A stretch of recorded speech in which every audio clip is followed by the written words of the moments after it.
Assalamualaikum warahmatullahi wabarakatuh. Hai. Di sini kami akan menjelaskan materi tentang pengantar akuntansi bab 1. Oke, langsung saja untuk materi-materinya. Yang pertama, Jenis perusahaan, jenis organisasi, keunggulan dan kelemahan perusahaan, perseorangan, persekutuan, dan korporasi, struktur bisnis, rantai nilai perusahaan, etika bisnis, profesi akuntansi, prinsip akuntansi, persamaan akuntansi, transaksi bisnis, dampak transaksi terhadap ekuitas pemilik, laporan keuangan, alat analisis, dan interpretasi keuangan. Oke, itu tadi materi yang akan kita bahas. Oke, langsung saja untuk materi jenis perusahaan, jenis organisasi perusahaan, keunggulan dan kelemahan perusahaan berseorangan, persekutuan, dan korporasi akan dijelaskan oleh Mas Ainul. Lanjut, untuk strategi bisnis, rantai nilai perusahaan, dan etika bisnis akan dijelaskan oleh Milda. Kemudian, untuk profesi akuntansi, prinsip akuntansi, dan persamaan akuntansi akan dijelaskan oleh Ragil. Untuk selanjutnya, transaksi bisnis, dampak transaksi terhadap ekuitas pemilik akan dijelaskan oleh Eni. Lanjut, untuk laporan keuangan, alat analisis dan interpretasi keuangan akan dijelaskan oleh Yai dan Eni Kurnia.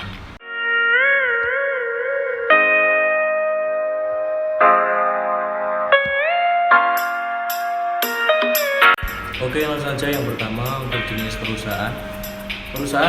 Jenis perusahaan dibagi menjadi 3. Yang pertama yaitu perusahaan jasa, perusahaan dagang, perusahaan manufaktur.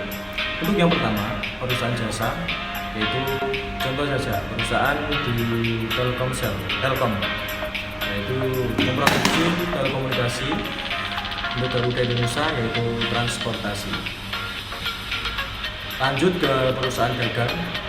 Untuk produksi dan perusahaannya. Untuk perusahaan yang pertama yaitu ada Amazon.com, itu memproduksi buku, CD, dan produk-produk lainnya melalui internet.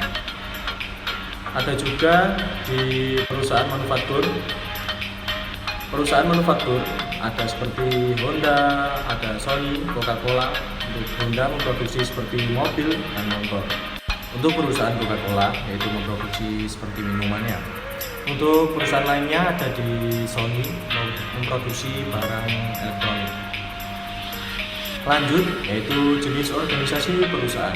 Jenis-jenis organisasi perusahaan dibagi menjadi 3, yaitu perusahaan perseorangan, perusahaan persekutuan, korporasi atau perseorangan terbatas seperti PT.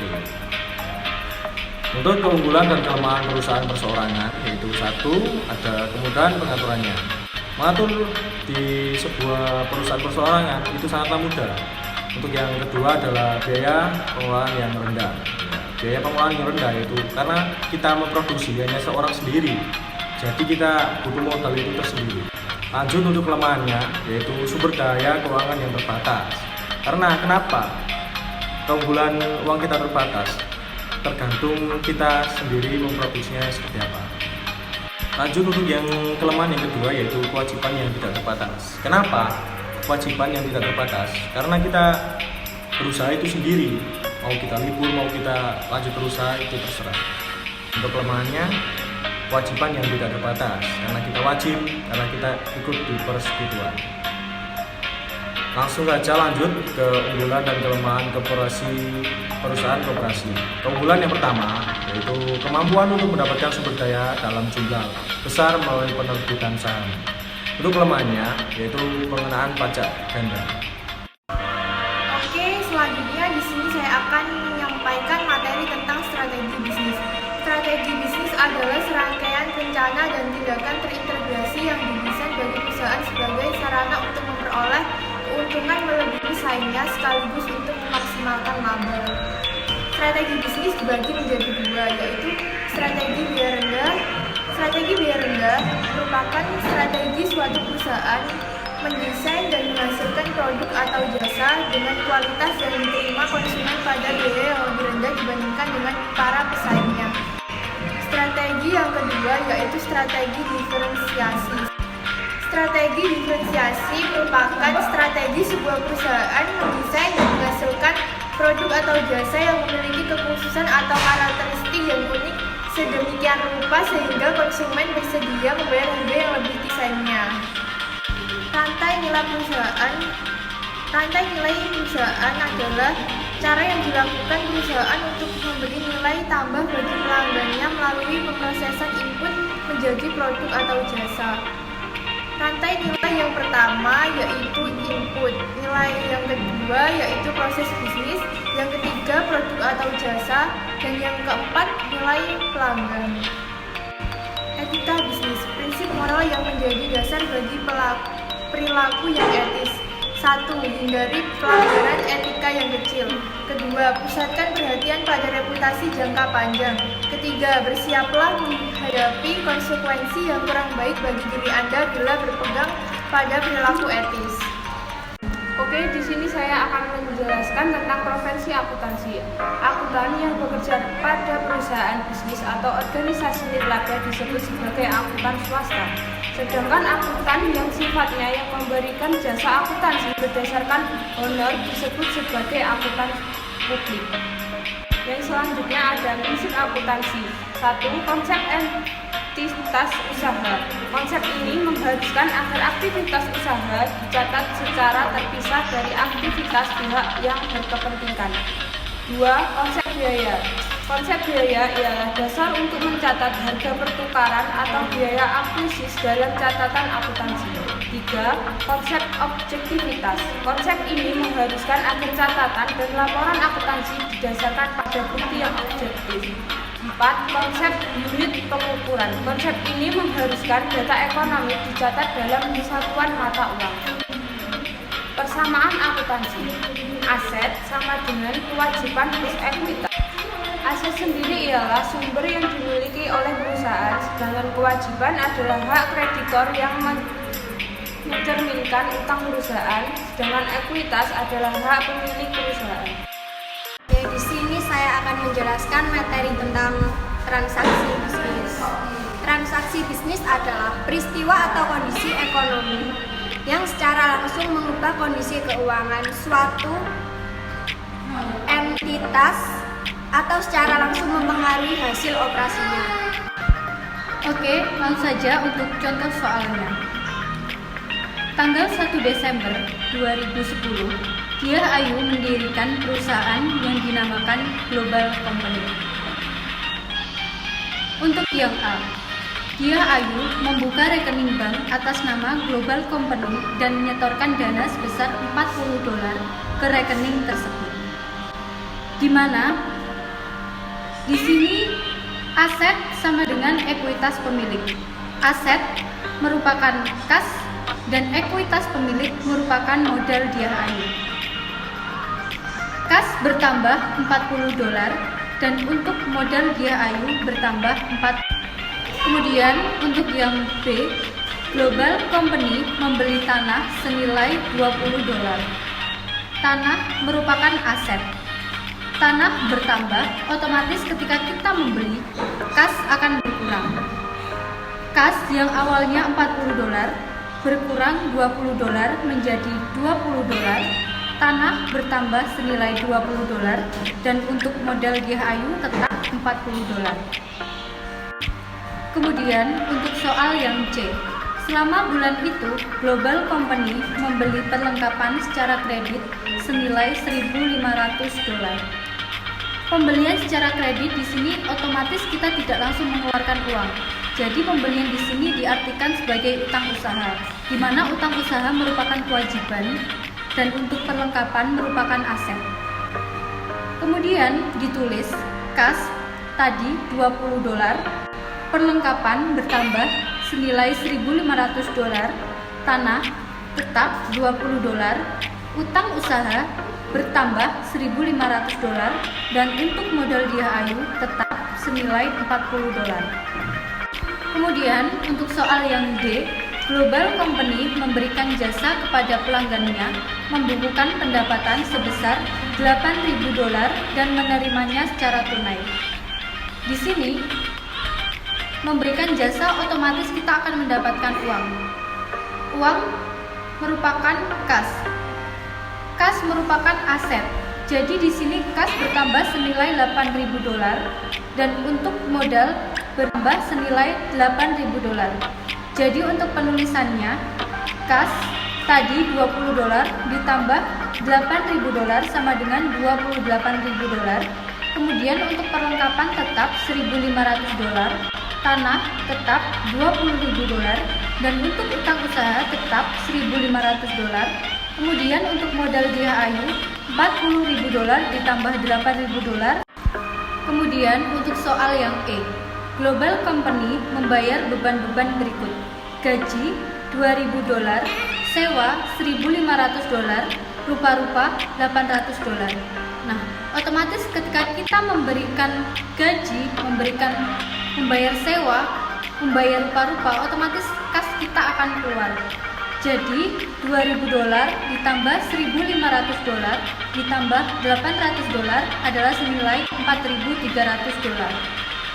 Untuk penulisannya, kas yang awalnya tadi $28.000 dikurangi $4.300 sama dengan $23.700. Untuk perlengkapan tetap $1.500, untuk tanah tetap $20.000, utang usaha tetap $1.500 dan untuk modal GHAYU $48.000 dikurangi $2.000 sebagai beban gaji, dikurangi $1.500 sebagai beban sewa, dikurangi $800 sebagai beban rupa-rupa, yaitu senilai $43.700.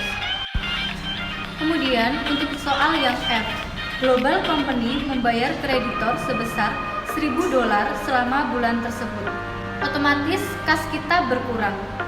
Yang awalnya kas $23.700 dikurangi $1.000 sama dengan $22.700. Kemudian untuk perlengkapan tetap $1.500, tanah tetap $20 dan untuk utang usaha $1.500 dikurangi $1.000 sama dengan $500 dan untuk modal GHAYU tetap $43.700. Kemudian untuk soal yang G, pada akhir bulan harga perolehan perlengkapan yang tersisa adalah sebesar $500. Jadi perlengkapan senilai $1.000 telah digunakan. Di sini perlengkapan tadi senilai $1.500. Pada soalnya $1.000 telah digunakan. Otomatis $1.500 dikurangi $1.000 sama dengan $500. Itu untuk perlengkapan. Kemudian untuk kas tetap $22.700, untuk tanah tetap $20, untuk utang usaha tetap $500 dan untuk modal GHAYU $43.700 dikurangi $1.000 sama dengan $42.700. Oke, untuk soal yang terakhir, H, pada akhir bulan Global Company menarik uang tunai sebesar $2.000 dari perusahaan untuk kepentingan pribadi. Jadi untuk penarikan otomatis kas kita akan keluar, modal kita akan keluar. Penulisannya yaitu kas yang awalnya $22.700 dikurangi $2.000 sama dengan $20.700 dan untuk perlengkapan tetap $500, untuk tanah tetap $20, untuk utang usaha tetap $500 dan untuk modal GHAYU $42.700 dikurangi $2.000 sama dengan $40.700. Materi selanjutnya adalah dampak transaksi terhadap ekuitas pemilik. Ekuitas pemilik berkurang oleh penarikan pemilik beban dan bertambah oleh investasi pemilik pendapatan. Laporan akuntansi yang disebut laporan keuangan menyediakan rangkuman informasi pemilik. Oke, selanjutnya untuk laporan laba rugi. Di sini pendapatan jasa senilai $8.000. Pendapatan jasa diperoleh dari pendapatan jasa ketika kita memberikan jasa kepada pelanggan. Kemudian untuk beban operasi ada beban gaji, beban sewa, dan beban rupa-rupa. Di mana beban operasi diambil dari beban-beban yang harus kita bayarkan. Beban gaji senilai $2.000, beban sewa senilai $1.500 dan untuk beban rupa-rupa senilai $800. Itu dijumlahkan menjadi $4.300.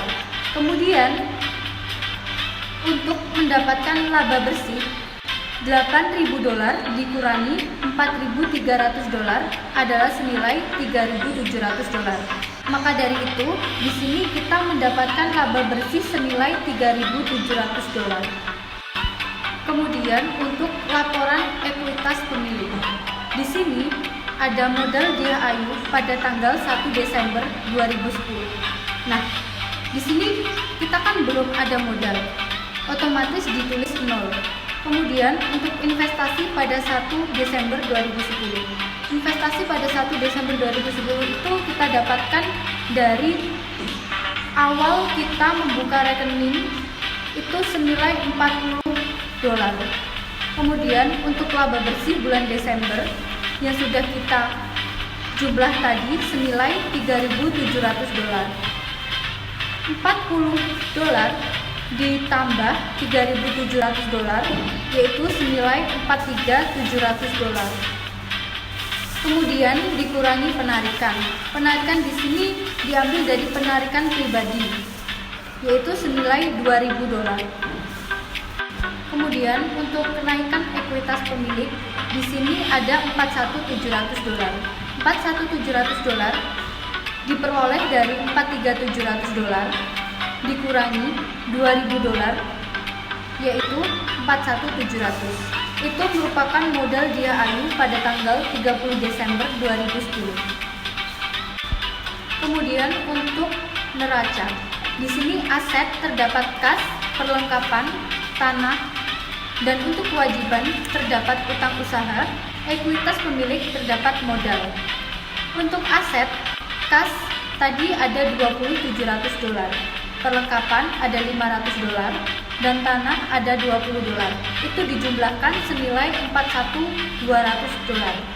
Untuk kewajiban senilai $500 dan untuk modal Dia Ayu senilai $40.700. Itu juga dijumlahkan senilai $41.200. Jadi di antara total aset dan total kewajiban itu harus sama, yaitu senilai $41.200. Jadi di sini ketika neraca menampilkan kewajiban dan ekuitas pemilik di bawah aset, maka bentuk laporan yang digunakan. Selanjutnya, laporan arus kas. Laporan arus kas dibagi menjadi 3. Yang pertama, arus kas dari aktivitas operasi, yaitu bagian ini melaporkan rangkuman penerimaan dan pengeluaran kas dari operasi. 2. Arus kas dari aktivitas investasi, yaitu bagian ini melaporkan transaksi kas untuk akuisisi dan penjualan aset yang relatif permanen. Yang ketiga, arus kas dari aktivitas pendanaan, yaitu bagian ini melaporkan transaksi kas yang berkaitan dengan investasi, kas oleh pemilik, pinjaman, dan penarikan kas oleh pemilik. Kemudian untuk laporan arus kas, di mana laporan arus kas tadi dibagi menjadi 3, yaitu arus kas dari aktivitas operasi, arus kas dari aktivitas investasi, dan arus kas dari aktivitas pendanaan.